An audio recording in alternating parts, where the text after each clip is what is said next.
Hello again, everyone. It's Vince Fora from TradingWinds.com, and this is our update for February 18th, 2020. Let's take a quick look at today's markets. We did see U.S. equities close mostly lower today. The Dow down 165 points.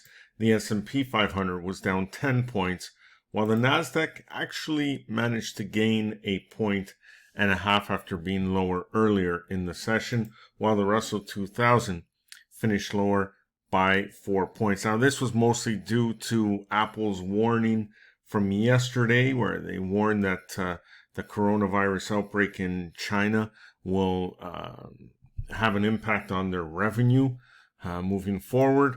And that's why most equities dropped today.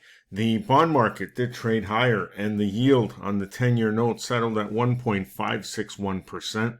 Crude oil was much lower earlier in this session, made it all back to finish unchanged, while gold was higher by 19 points today, or 1.2%.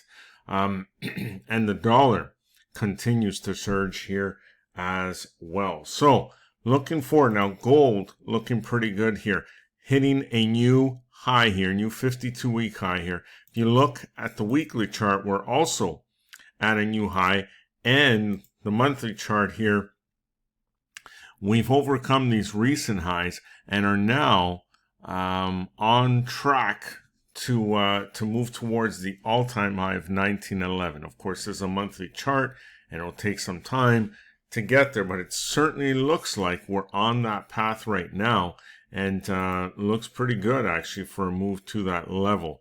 So that's really what to keep an eye on: the dollar, gold, and any further fears with this outbreak.